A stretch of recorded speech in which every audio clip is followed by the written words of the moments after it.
Then you say 10K, we got to get 10K. I don't do shows without 10K. He's from Australia. I'm like, oh, like I can be you guys' grandfather. City boy life. I had to. You know how to milk a cow? Yeah, I can milk a cow. 3 minutes back in the full body cold tub. Yeah. 10 minutes sauna. So I love to run. Because, you know, I'm in class every day. I don't miss class. Do I miss? Athens got them boys playing pretty good ball. Anyway, I love you, son. Go Dogs.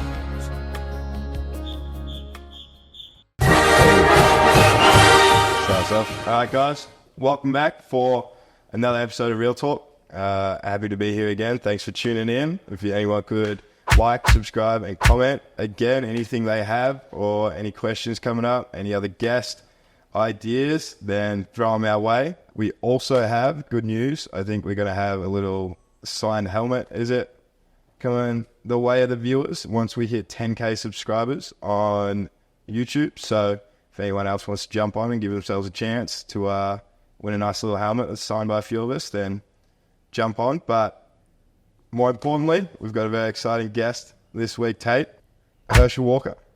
Well, sir, you probably need no introduction. Well, you know, when you started talking, I was like, he's from Australia. I'm like, oh. And then you said 10K, we got to get 10K. I don't do shows without 10K, so we got to get 10K.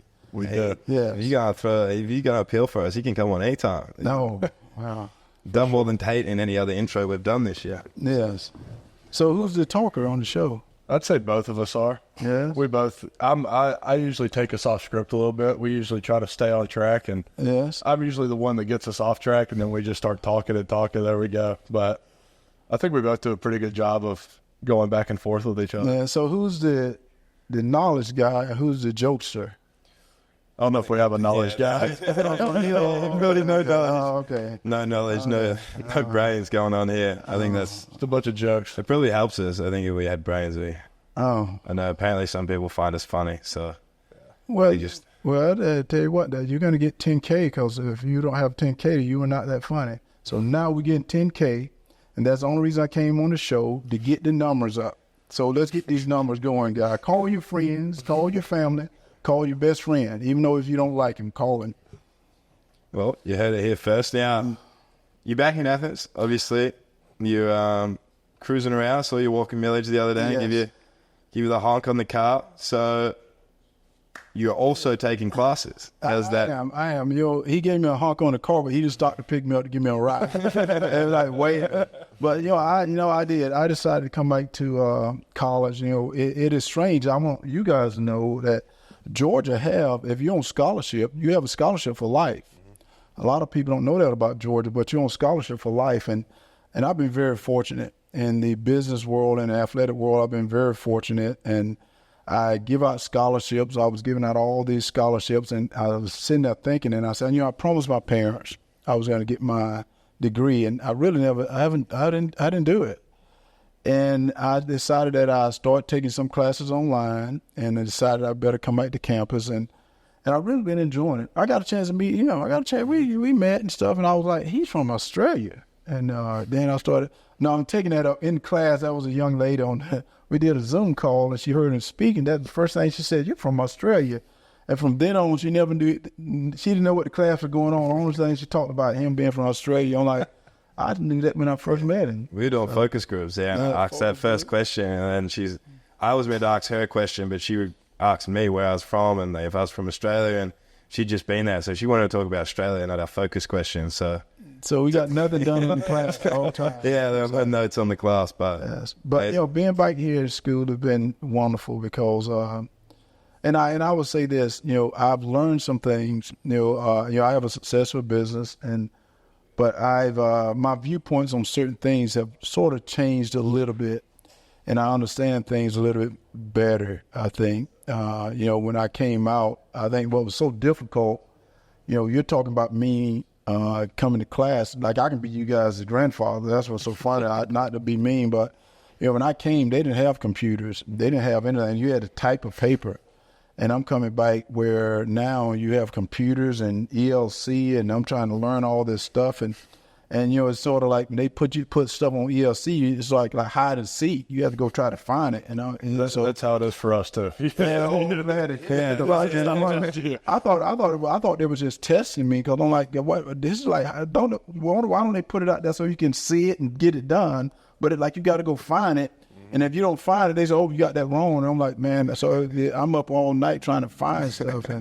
But I really enjoy coming back, and I want to encourage any player that play here at the University of Georgia, if they didn't finish that degree, your scholarship is for life. Come back and get that degree. And, I think we got to inspire a lot of the young people to do that. I think it's so important for their education. I think that's one thing my parents love so much about here is because my mom, she's a school freak. She's an AP history teacher right now.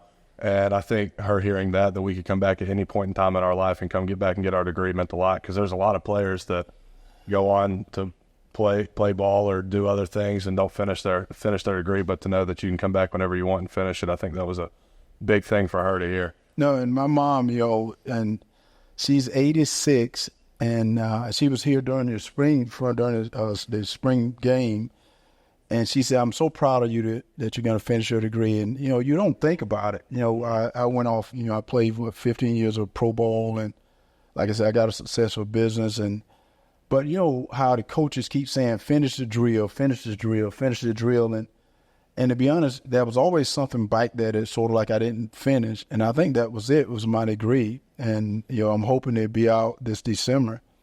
And I think that would complete a lot of things that I wanted to do. And plus, I was telling, I grew up in a town about an hour and probably about an hour and 30 minutes from here.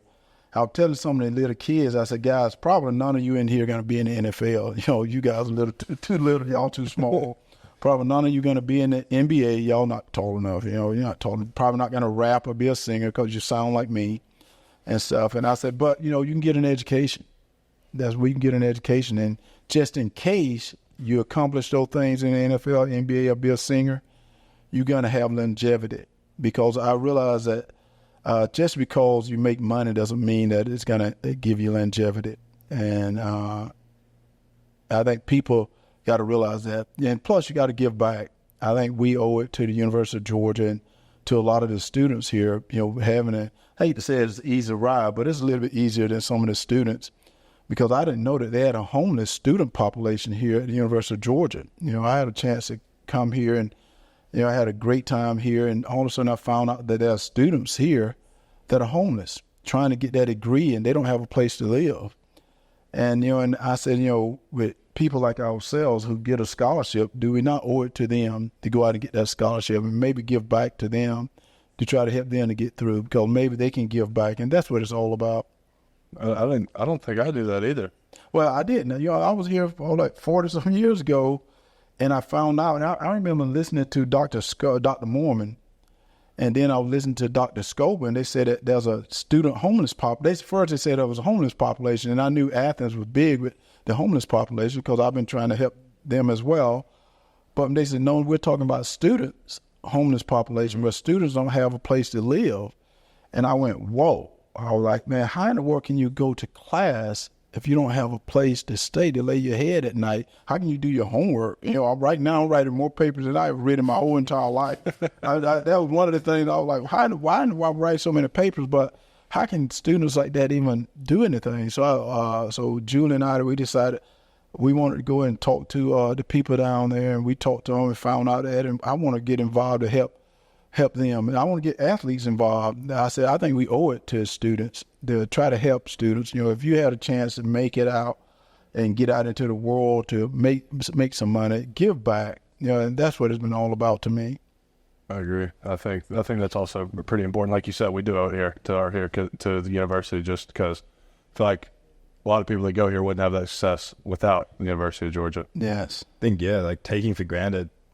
We obviously get caught up in practicing every day and stuff. We think we have it hard, but taking for granted the meals we have, the accommodation we have that are made for us, given to us, just so we show up and give that few hours. Get the meals y'all get. You didn't get it? What was the food like? The meal card. They gave me a scholarship, but no meal card. No, they didn't have a kitchen? Did they have kitchen? They didn't give me no kitchen. They just said, okay, we give you a scholarship. And well, no, they've been good. I mean, they told me I can eat wherever I want to eat. Well, and plus I sell chicken, so you got to eat more chicken at the university. I sell some of the chicken at some of the cafeteria. I mean, not promote on the show. Can I promote on the show? Yeah, you can do whatever you want. Yeah, go honest. Yeah. I have chicken here. Well, no, I'm joking. Well, no, like speaking of meals, you told me a funny story about Snickers. Yes. You want to give? Well, you know, I was here, and I was having a lot of success here at the University of Georgia. And after a tough game we had, I was in the locker room. You know, all the reporters came in, and one of them, and I don't know whether he was being funny or he just said, Herschel, what's your favorite candy bar? You know, after a game, you're like sweating and you're thinking like, what the heck? He's talking about a candy bar. I couldn't even think of a candy bar. I'm like, what is a candy bar? You know, your mind is somewhere. So the first thing I said, I love Snicker bars, whatever. So I reckon the Snicker M&M Mars company heard me say that I like Snicker bars, so they started sending me cases of Snicker bars. And I only eat one meal a day. So my one meal a day for about like a month was just a bunch of Snicker bars. So I love Snicker bars, and I don't like them as much now, but back then I had my meal for a month was just Snicker bars, and I was okay. I'm not saying every kid out there in America that eats Snicker bars, but for me it worked, yes. So you get pretty tired of them pretty quick. Did you lose weight or gain weight on that? You know, that's what's been so strange. My weight has been the same for years. My weight doesn't fluctuate, doesn't move that much. You know, when I fought, my weight dropped a lot. I went down to 214 at one time, but I came here weighing about 215. I got up to about 219. I played at about 219, 220, and now I'm about 225. And stuff, and my weight has stayed the same. Cause I work out every day. I still work out every day, all the push-ups and sit-ups and all that crazy stuff. And like I was telling you earlier, I'm always afraid that someone from Tuflo, Mississippi, been reading about my workout program, and one day they've been training to get ready to challenge me. And when they show up, I want them to know I'll be your Huckleberry. You know, I'm not a YouTube sensation. I don't like to be on YouTube as someone beating me. And I want to tell Tim Tebow, you know, I saw he was speaking at a prison one day, and this prisoner challenged him to a push-up contest, and this prisoner ended up beating him.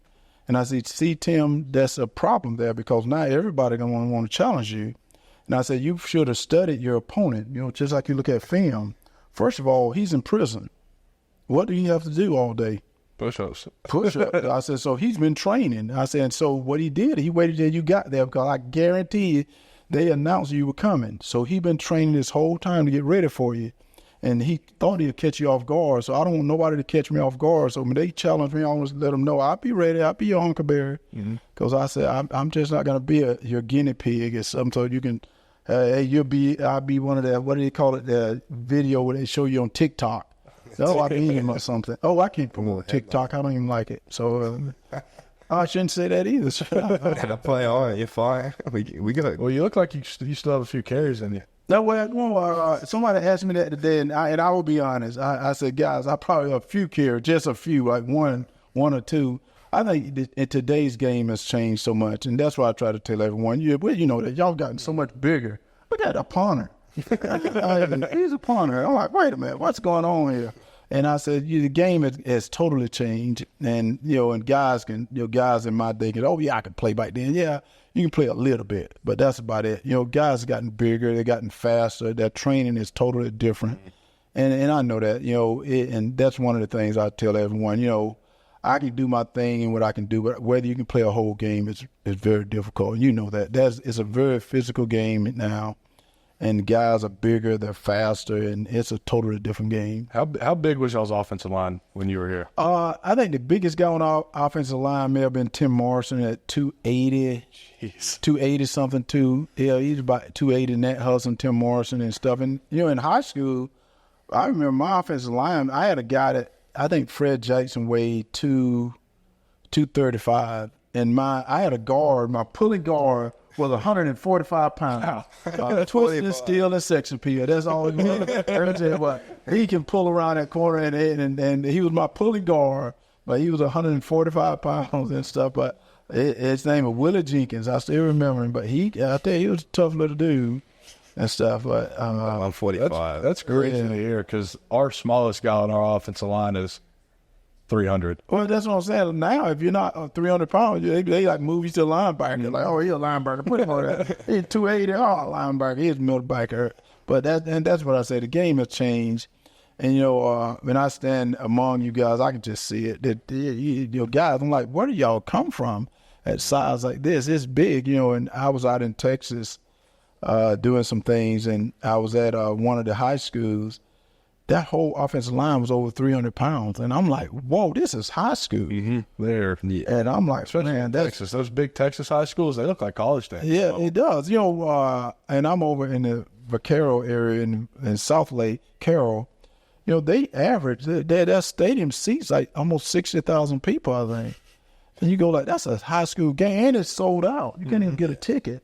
But then at the same time, you start comparing the football, like Georgia football to Texas football, and Georgia's just as good. Mm-hmm. And that's why I try to tell people, athletes are totally different. And you guys know this. It's all in your head. And I tell people this, I came from Wrightsville, Georgia, a small little town, but mentally, you got to be mentally ready to play this game. And because there's no man better than the other, but you got to dig down deep when it get down to it and just know that you're not going to let him beat you. He may win 1, but out of 10, he ain't going to win 9. I'm winning 9 of them because he may get lucky, and it becomes what you got to bring to the table. And that's why I try to tell people, when it's time to play, you got to step up to the plate. I think Coach Smart does a really good job of getting us ready for that on a daily basis. Yes. Practice, workouts. We say it, he puts us in the fourth quarter every day. No, that's great. And now we're talking about the workout you just had. You may be complaining about it, but that is great. Mm-hmm. I think I tell you should have worked you harder. And you got to be ready because you gotta mentally believe you're better than that man across the ball from you. You got to believe it and stuff. Otherwise, you're gonna become cowards. And I tell you, once you get tired, you'll become a coward. And I always told people the reason I train so hard because I said I don't think anyone can ever beat me with my conditioning. And I said you may have more talent than I have, but I don't think you can ever beat me with my condition because I want to be prepared. And a lot of people don't know, when I was here at Georgia, I played on Saturdays. I went to church Sunday morning with Robert Miles and Nat Hudson. And Sunday afternoon, I fought in martial arts tournaments. So I was doing all that stuff, and they didn't understand it. I said, guys, I grew up where you stayed in shape. You always were prepared, and that's what I try to do is always be prepared. That kind of reminds me back. Dad used to hammer a quote into my head, and I don't remember who said it. It was, fatigue makes cowards of us all. That's exactly right. Who said it, but I've had that quote hammered in my head since I was probably around 5. That's exactly right. We have a kid on our team, Chaz Chambliss, yes, and he also trains martial arts. Yes. Me and him will mess around in the locker room, and I'm all there until he starts trying to kick me. Then yeah. I just love martial arts. I was bullied when I was a little kid. I was overweight. My mom said I was big bone, but your mom loves you, so she got to say instead of saying you're fat, so you're just big bone. Would you say Tate is big boned? Right? Yeah, Tate big bone. Yeah, big bone. Then when I had stuttering problems, I was bullied a great deal, and so I thought, man, let me start taking karate. So I started in my little hometown. And I think that guy was watching the same Bruce Lee movies I was watching, so he was like a fake teacher. And when I got here, I got a good instructor here, and he started teaching me martial arts, and I love martial arts and stuff, and I've carried that with me and got a chance to fight, mixed martial arts and all that crazy stuff, and it's always, like I said, I've had a very interesting life, and that's what I tell kids all the time, do as many sports as you can do when you're young, because you don't know what you're going to be good at. I didn't even like football. My sport here was track. I love track and field. I used to love to run. And so I ran track here, and I used to love track and field, and I got to know football a little better when I got into pro ball because of Danny White. And one of the things I want to tell you guys, and you'll know this, learn every position everyone is doing. Mm-hmm. Learn all their position, where they're going to be at. For a running back, I tell all the running backs, learn where your offensive lineman is at, learn who they're going to block, learn who they're blocking, learn your strongest offensive lineman, your weakest offensive lineman, you learn who you're playing against, because that makes a difference when you're running the ball. If you have a weak offensive lineman blocking this monster as a defensive lineman, then not to hit that hole so hard, because you hit it hard, that guy going to push the guy back into you. So you learn to just glide for a moment, because if he's going to get off, but you got a good offensive lineman blocking, you can hit it and go. and stuff. Like I said, hit it and get it. Is that the word? Yeah. I said, that's what you can do is, and I said, you learn those little things. And I think I picked it up as I got older, picked up some of that. That's one thing that I got challenged to do this spring, because they started making me get snaps at practice, and they would put me with our young guys, like our early enrolling freshmen. And I think I'd be up there at almost every play. I'd be telling like the right tackle what to do, left tackle what to do, and so on and so forth. So I've gotten to where I know every position pretty well. So that's been one pretty cool thing for me. That's what you want to do. You know, I played linebacker in high school. So when I came to the University of Georgia, I was thinking that Coach Dooley let me play linebacker too, because I used to love to hit people and stuff. Instead of getting hit, I want to hit other people. And he was like, no, you ain't playing on linebacker here. You're going to get that. I think we could tell you like to hit people by the way you ran the ball. Well, I figured if they got to hit me, I might as well hit them back. Hey, I don't want to get hit. As an offensive lineman, I think I would have liked to have you in my backfield back then. Yeah, no, and you know, one of the things, and I'm gonna say this all the time, any running back out there that think that he's special, he's not special without his offensive lineman. And I've been upset ever since. None of my offensive linemen got credit. And you look at, and I tell people, look at the film when I played. You hardly ever see me get hit in the backfield. I think Coach Mike Duffy had those guys blocking. They was on the block. They stayed on the block. And I'll tell you talking about somebody that was on those defensive linemen, they were on those guys. They didn't get off the block, which gave me a chance to get up into the hole. And once they run it back, if he can get to the line of scrimmage and get up in the hole, now it's up to him. He's got to do something. He got to make a move, or run over someone, but he make a move. The thing is, get me to that offensive line, and just a couple of steps after that, now you make your move. And I said that's what my offensive lineman did. They were on them. And and one of the things I said is, a running back is not that good. A quarterback is not that good unless he got a line. And they need to run. They need to remember that. That offensive line makes a difference. Our goal as an offensive liner now is always get our running back to the safety. Yes. Make that safety. As you get me to a safety. I was like, hey, Katie Bourne, but close the barn door. I'm gone. No, I'm not gone. I'm gone. I'm gone. As an offensive lineman, one thing that makes me mad is taking a knee counts as a TFL. Oh. So I can't remember, it was either last year or the year before, we had 22 tackles for loss, and 13 of them were taking a knee. Taking a knee, oh. Well, that means you're doing a good job, though. That's what's so wild. It's terrible, but you're doing a good job. But that's what's so fun is, and I always tell people, if you get a good offensive line and a good defensive line, you can build a football team. Everyone thinks, let me go get those fast, little, great-looking quarterbacks, nice, handsome-looking running backs, and those good punters. Oh, you better go get you some ugly offensive linemen and some ugly defensive linemen that can block, that can do something. That's what makes a team, because you want those guys that, they hit every day. You're going to get hit every day. The quarterback ain't never going to get hit. Don't touch him. The running back may get hit every now and then. Punter, they don't know nothing about it. They know they're over there doing golf swings and stuff and all that stuff. So it hasn't changed much from when you played. Punters were just over there. Yeah, they're over there working on their golf swings and stuff, and waving at us and like stuff. Getting a suntan. See the sleeves all rolled up. Getting a tan. Most of the 2 hours. What else are we meant to do? Football?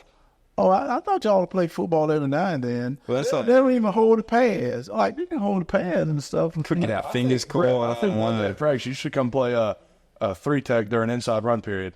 I try and sneak into drills all the time, but I get scared I'm going to get yelled at. They get yelled at. Why you wearing those little pads? You don't wear those little bitty pads that punters wear, do you? I wear carbon fiber ones. They're like snapper pads. They're tiny pads. Oh, yeah, tiny pads. Yeah. You wear the little face mask too? The wide one? Yeah. The little one. Oh, so yeah. You wear those pads that he ain't going to get hit with that. Yeah, no, I made a business decision. I get people to block for me. So I had 10 people making sure no one's going to get to me. So that's I guess, smart. The safest place you can be on a football field. Well, that is smart right there. I give it to you. You're smarter than you look. Yeah, kickers only have 9 people blocking for them, and quarterback only has maybe 5, 6, maybe 7. If you step up in the hole, did you enjoy getting in? I don't mind stepping up there now. I step up there every now and then. I tell them I give you 1 or 2 good blocks. I get carried away with it now. We don't want to get carried away with that too much now. And you step with that too much, that linebacker lights you up. That's where I get you back. 1 or 2 good blocks there, that's enough. Yeah. I think it was one day in spring ball. One of our running backs, while we were passing off twists and stuff, was having trouble getting out of the backfield. I swear I got clipped like 4 times by a running back trying to get out the hip or something. Yeah, on the hip. Yeah, like that's what I do. I'm like, it is strange how, and you don't see too many running backs want to block. But that was a couple of them I've seen. Like Walter Payton. Now, I don't know if you guys maybe you're too young, but Walter Payton would knock your head off. He would block. That was a couple of them I've seen that would block. And I had a guy that with me for a while, coach named Maurice Carthon was blocked. They will block. They don't mind blocking, but you got to remember, I'm a speedster. I'm like, I tell people, I am a drag car, not a NASCAR. I'm a drag car. I can get to a short distance very fast, but don't make me go all day long. I'm not that. So I can give you 1 or 2 good blocks, but I can run all day though. We've had a few backs that have been pretty good in pass pro. Yeah, Kendall last year was good, but he was a bigger body too. The one that surprised me the most was Kenny Mack. Kenny Mack, yes. He could pass pro for being a smaller back. His pass pro is really good. Well, one of the things I like that you guys are doing, y'all play like you're enjoying it. Mm-hmm. I think Coach Smart really got y'all playing like you enjoy it, and I think that's what makes a big, big difference. Mm-hmm. It's strange because when I first came here, and I shouldn't tell you, what brought the team together was the pig. Is it the picket fence story? Not the picket fence. No, they killed the pig. And I don't know should I tell this story, but Georgia is one of the best veterinarian schools here, and I think the players decided to shoot a pig at the veterinarian school, so they shot the pig at the veterinarian school. And it was a well-liked pig too, wasn't it? Yeah, it was like one of their best top pigs, and the players decided to shoot. Like instead of hunting out in the woods, they go hunting right next door. And they killed a pig, and I think they were going to get rid of the football program probably after that. They're like, wait, we got to get rid of these boys. They like dumb as a brick. But then Coach Dooley made them stay for the summer, and not the guys that killed the pig. He made all the other guys that volunteer to stay as well. So it brought the team together. Like when one get in trouble, we all got in trouble. Mm-hmm. So then everyone started coming together, and I think that's what I see with you guys. Like you guys are together like a family. We do. And I watch y'all in the classroom how you guys are talking with each other. And I said, that's what you want. You want guys that are together as a family. And I said that's what makes a team. I remember Coach Landry used to say, I can take 11 great football players and make them. I can't make them a good man, but I can take great men and make them good football player. And I said that's what life is about. You got to be able to get along.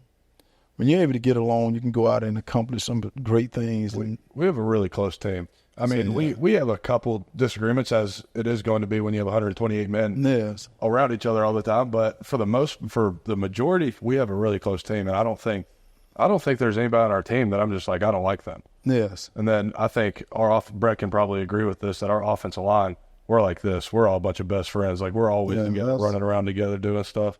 It'd be funny seeing like all your weddings when it'll be like the whole offensive line up the front of the wedding. Like it'll just be the exact same formation as when you plan it. It'll just reverse. I have 2 really good friends from back home. Yes. And one of them, he's about 5'5". His name's Sam. And I said, I can't wait for my wedding to put you right next to 2 kids that are 6'8". Just stand you right in the middle. At the dinner that we had, the players and the professor at the faculty thing. I got to remember the picture I took with the guys. I looked like I was short. I'm like, what the world? I look like a shrimp. I'm like, wait a minute, I had to go buck up. I'm like, wait a minute. I went and started working out. Like, what happened here? I'm like looking small here. Like, bigger than that. Well, was there, like, when we were having the chat, you were telling me the story about the toothbrushes and the picket fence? Oh, yeah, that's why that's after killing the pig. That was killing the pig. They made to paint the fence around the practice field with a toothbrush. And then he said that wasn't good enough. So they had to redo it and stuff, so everybody got involved. But it brought the team together during the summer. And I said, first of all, I don't know why they go kill the pig. That's the first thing about why. Like they got nothing else to do but go shoot a pig. They do something else in life. I'm a hunter myself, and I enjoy killing hogs, but I don't know if I'd ever go kill one on the UGA's campus. No, that's not the campus as well. They thought he was out running wild, even though he was at a fence. But he was out running wild. And that prize pig, they got to go shoot it. Oh, man. Did they do something useful with it, or did they have to? At least I know what's strange about it. And see, I was coming in that year. They went and cleaned the pig there at the dorm. You guys not living those nice places and stuff. But they had all the athletes in the dorm. They went in the back of the dorm. They said that they cleaned the pig with everything. They went and cleaned them. They were going to cook the pig right there at the dorm. And you go, they're not the smartest bomb on the tree there, you don't think. Like, God, what has gotten into you guys and stuff? But it brought the team together and your leadership. And because, you know, we had a great team, like senior leadership. The seniors took over and became the leaders, which is, I go back to when I first got to the Cowboys. And, you know, years ago, and you guys, wait, y'all weren't even born this time, but I remember the Cowboys used to draft first-round draft picks. And sometimes they wouldn't keep those players. Those players would leave. Today, if you make somebody a first rounder, he's going to be there forever. He can be the worst player on the team. They ain't getting rid of nobody. But the Cowboys would get rid of that first draft pick. And I never knew why until I got on the team. And I found out because the players helped select that player. If you came there as a prima donna and you didn't work along with the team, the players would tell the coaches that he don't fit in. Mm-hmm. They let him go. And they kept people together. They wanted people that would fit in, that would work. Like you had some of the older guys on the team, they work just as hard as everybody. It's a team. And that's what it's got to be. It can't be one player or two players. No, this is a team because I don't care what you do. You can't do anything by yourself. That's one thing about it. You can't do anything by yourself. And I learned that through life, that you need someone with you that do anything. Yeah, our kids, I'll be lying, I think everywhere as freshmen they come in with egos. And they come in January is an early enrollee. Well, they're met with dog time. So that goes out the window pretty quick. Then if they come in here in May, they're met with summer workout. So those egos get thrown out the window really quick when you're out there dying, running every day in 100-degree weather. Oh, but yes. They figure out how to get rid of those egos. Now, what's the hottest it getting that you've been in Australia? Around 100, I guess. Like in the 100s, but it's not humid. Yeah, it's not humid. So it's probably a bit more of like you're standing under like an oven or something, not necessarily humid. Here it's more humid. What do you think of the weather here compared to Australia? I think it gets too cold. I don't like the pollen. And pollen in Georgia is awful. Yeah. The humidity sucks. Like just walking to your car that's 100 yards away, you start sweating and you feel like you need a shower. Oh. So I like the weather. Obviously, it's better than being up north where it snows like however many times of the year. But yeah, it gets cold. I don't like that. It doesn't get that cold in Australia. But yeah, the humidity gets me. Parts of the year it gets cold in Australia. Yeah, it does. It depends on where you are as well. If you're up north, that's warmer. That's like the south down here. So up north is like the humid, like warm most of the year. Down south, it'll get down like to the 30s, kind of, in the middle of the night. But usually, what city did you live in? I lived in Melbourne for 3 years, but originally Dairy Farm, so 2 hours out of Melbourne. Okay, that's 2 hours. Okay, because Melbourne is nice. That's not bad. Yeah, Melbourne's good. Melbourne's like, that and Sydney are the same. They're the two biggest cities in Australia. So, but yeah, I was originally a dairy farmer. Out on the dairy farm, and then made my way to city boy life. So, city boy life. I had so to. You know how to milk a cow? Yeah, I can milk a cow. Yes. So you should drive the tractor. What do you need? Cut some square bales. Do you? Yes. You get to get that way in the hometown, cutting the square bales. Yes. Yeah. All right. We'll have to hire if it's summer back in Australia. I just know about work. You don't want to come out to Australia? That'll get you fit. I want everybody work. Yeah, it's a different type of fitness, those old square bales. Yeah, there's no push-ups you can train for. Totally different, yes. But see, I bale hay. I do. Yeah. And that's why one of my workout was with hay bales. Yeah. And stuff. Because, where I grew up, you had to do it manual labor. Yeah, talking about that. Do it. Yeah, that's where I grew up and stuff. And yeah, I eventually started telling Dad I was the tractor driver, so I could get inside the cabin with the aircon and the music. Yeah, I was like, punter. Yeah, I was like, you want the air going? I'm driving the tractor. You guys can get out in the heat and start throwing the bales up. So my dad turned 70 this summer, and he grew up on a farm in Tennessee. Yeah, and he said that his workout was riding on the back of the trailer, sticking hay bales and throwing them over his shoulder every day. That's exactly what you do. Yeah. I did that for a long time. Everyone always thought that it was better to be on the truck where you're stacking them, but no, it's better to be on the ground where you're throwing them up on the truck, because when you're working harder when you're on the truck or you're having to stack, whereas the guy walking along the path, all you're doing is throwing one up and walking along and throwing another one up. Then sometimes they get too many up there and you have to slow down and stuff. And like, oh, I did that. That gets pretty high too. It's good to start when you just got to drag them like knee high, but then once you start getting up around the eyes, you got to start throwing them up. Yeah, that's that. So you work hard for a little bit. A little bit, yeah. Then obviously, well, being a dairy farmer is hard too. People don't realize the work you have to do with that. I mean, keeping cows, that's difficult. No, that's something I'll respect Dad forever. Like, it's 365 days a year. It's morning and night. Like, we get up at 6 for workouts, maybe 3-4 times a week in dog time. Like, that's our worst time. I'm like, damn, like, I need my sleep. But, like, Dad's been getting up so 30 years. Super night. I try to get 8. Yeah, I'm big on always? 8's like my cutoff. If I get less than 8, I'm really salty. Are you serious? Yeah, I'm a big sleep fan. Like, I take sleep serious. I can tell. Yeah. Wow. Yeah, I try to get 8. I don't always get 8, no. but I always aim for it. Yeah, no, I know. I only get maybe at the very most 3 hours. You're telling me you had... My dad goes for it, but my dad... Yeah. So my dad was a dairy farmer, grew up on a dairy farm growing up, and he said he wakes up at 3:30 like that every morning. Yeah, see, it's weird. I have to go to sleep after 2. Otherwise, I'll be up by, like, if I try to go to sleep at 10 o'clock, 11 at night, I'm up at 1 o'clock and I'm up all night. So I have to go at 2 so I can get up at 5 to work out. Because I'm tired. It's like 3 hours and I'm up. Ready to drink coffee or anything? No. I don't coffee. Like, I tell people, you got to think I'm like a giraffe. They sleep like an hour. I take an hour nap and I'm ready to go like up. Ready, yeah. Yeah. Because, I grew up, like, man, my family, it's not my family like that, though. My family can stay up all night long and all of a sudden the next morning they're up ready to go and stuff. And I'm unbearable until I get a cup of coffee, or something. I got I'm a napper as well. I could get a nap. You take a nap. I love naps. I'm a big nap. I never intentionally take naps.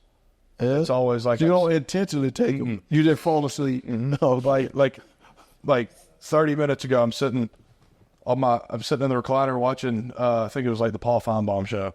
The who? Next thing, Paul Feinbaum. And next thing I know, I'm waking up. I'm like, oh, I gotta go. I was like, I didn't mean to fall asleep there. Oh, I love to take a nap, but I'm like, a nap? What is a nap? A nap. I'm like, wow, that sounds like fun. I don't even work hard enough to deserve a nap, but I still take them. No, I'm like, why did you take a nap? No workout, or you taking a nap for everyone else? Yeah, we're over there squatting. Heavyweight, and you just see the punters and kickers over there like stretching, just Now, do they lift weights? Yeah, we do. So in the off season, we do the same as everyone else. Oh, you do? Regardless of how much they look after us, they'll still ask for less weight. But yeah, in the off season, so like winter and summer, we do the same as everyone. That doesn't change. Obviously, like, it's percentage weights. Like, you do your percentage, so we're not lifting as much as Tate, but in the season, when we hit camp, that's when we start to change our workout to something that more like Tate's, because we kick every day in camp. Well, that's what I'm for. And then in the season, we do a different sort of workout as well. We just pretty much don't squat. We end up with like more like mobility kind of hit. Now, you don't squat a lot of heavyweight, though. In the off season, we get up to like 90%. We'll end up doing we do a max day kind of, or how many reps you can do it, around 95%. But yeah, like, we do the same percentage as everyone does in the off season. But yeah, I'll still argue on making sure the bar stays light. I'll just be like, I got a punt or something. I gotta go kick after this workout. Yeah, I gotta go kick. Yeah. It's the middle of summer. You don't have to kick today. We got chart as so we start chart. What's your favorite lift, Rut? Like, favorite lift? Yeah, actual lift. Actual lift? Like, you got your core lifts. Like, what's your favorite? I'm trying to think of what time of the year. Obviously, the in-season ones are my favorite. That's where we do like bench squat. Bench without a doubt, because it doesn't touch my legs, and then my legs are fresh for punting. Like, the best I punt is when I don't do like any running, any weights. Like, you let me just like chill for 2-3 days of just kind of walking and stuff. It's like messing with your legs or to mess up your punt. Yeah. I think like the best I punted, like, without a doubt, on spring break, like, because we went down, I punted 3 or 4 times, but I just felt fresh. Like, my legs feel like I can really strike the ball. As opposed to like, you do weights, like in the summer we'll squat and we'll literally walk out 10-15 minutes after squatting. I have to punt the ball. So we got like all this lactic acid in our legs. Like they feel a bit heavy, a bit jelly, and then you like feel like you're not punting that well, or your timing's just that bit off because your leg speed isn't the same. So now, do you get in the ice? You don't get in the ice, back. yeah, we got hot and colds up the back of it. Have you seen the new facility? Are they taking your time? I have, but I was saying that you're doing hot and cold, but if you just getting out of a tough workout, just get in the cold bath. Just step down in a cold bath. I go every Monday and Friday. Yeah. I go 3 minutes full body cold tub, like down to my neck, 10 minutes sauna, 3 minutes back in full body cold tub, 10 minutes sauna, and then I go and like just hold my breath in the cold tub until I can't, and then I come back up. See, that's great doing that, because that brings the body back. I wish I would have realized what recovery was earlier. When I first got here, I was like, I'm invincible. My body doesn't hurt. In my 5th year, I'm like, okay, I got to do like a proper warm up before I. Then Monday I did that. I had to hobble to the cold tub. I was like, no, I have to get in it. It's crazy. There are some kids on our team that just cannot handle that cold water. Cold tub. Like what they had was it just like the big like bucket with the ice like thrown in the water, like when you played? No, you know what's so funny? You gotta remember, I am from the old school. My body wasn't used to all this good stuff, so my body could just go through anything. I never got massages. I never went to the training room. I never went in ice tanks and all that. I'd stretch, just get on the floor and stretch and just go. Yeah. But later I learned all about the training and stuff and how guys should do it. And so that's why I know all about this stuff. But my body, I get knock on wood, I've just been good. Yeah. And stuff. That's right. Well, you ran track. You tell me you got to run. I ran track here. You know what's strange is, because I never did spring ball here. I was on the track at the time and stuff, and ran all in Europe. And, I was one of the fastest guys in the world at one time. And so I love to run. I told everyone, because you gotta remember, I used to get beat up, so I knew how to. You can run that fight. Yeah, I gotta run and stuff. Man, I learned to fight. Then I didn't get beat up no more. Whenever you learn how to fight, people don't bother you no more. Like, oh, he can fight now. Leave him alone. Like, for the world and stuff. And but I could run. And and we had a great track team. Mel Lackney was here when I was here, who was one of the fastest guys in the world. So that helped me out a lot, having him here. And then I had a sister. My sister was here, and she was in Title IX. She was one of the first girls on the track team here. So she made things a little easier for me as well. She was like my mom, always wanted to tell me what to do because she was a little older and stuff, like I was going to listen. I hear her, and then I go out the door and like, what did he forget you and stuff. But she was like a mom, so it was and then everyone always asked me about coming back, and I say, the buildings are the same, even though the faces have changed some.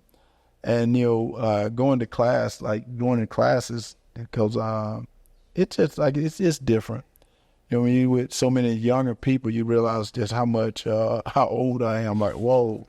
I thought you get stopped. Okay, I get stopped a lot. It's strange. People are they're shocked. They see me on campus because they're like, "What are you doing here?"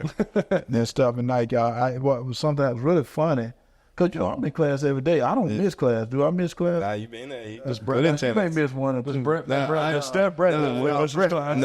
he go to class. Brett he comes to class and stuff. But I don't miss class. And what's funny about it is now I'm on campus every day. And I had to do a project. Like I did a presentation for one of the classes.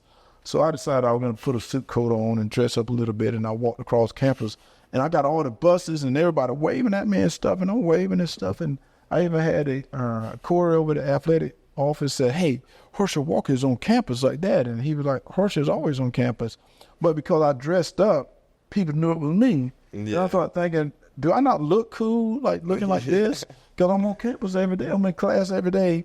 And stuff, so people recognize me, and the kids, they say, "Oh, my daddy love you," and stuff. I'm like, "Y'all don't like you? Don't like me?" He said, "Like, what? You don't like daddy? I love you. My mom was at school with you." Like, well, do you have to intentionally try to show up to class early just so you know, because you're gonna get stopped at some point on the way? Well, this is another. I'm in class every day. Cause I'm from the old school where if you 10 minutes early, you're late. Mm-hmm. So I'm there 15 minutes early every day. So when the teacher is in class, I'm in class. I'm there every day, 15 minutes early, because I don't know why. I always I like to go to class. That's what's so strange. I love going to class because I'm always thinking I can learn something. And my thing is, I want to tell all the kids out there that's not going to class, what are you going to do? Stay at home and watch? No, what are you going to watch on TV? MTV? That's terrible to watch. Don't watch. What is your favorite drink? Yeah, an open one. Got a chance to compete on the 92 Olympic team. All the Australian football players have missing teeth. And that team that I had to go visit the king of Brunei. It's hot, but it's like my trademark, so I have to keep it. I tell you what, the United States, you realize how great a country this really is. How can you give me a ticket in a Mini Cooper? It don't even take up that much space. And you get a ticket, and I was like, who gave me a ticket?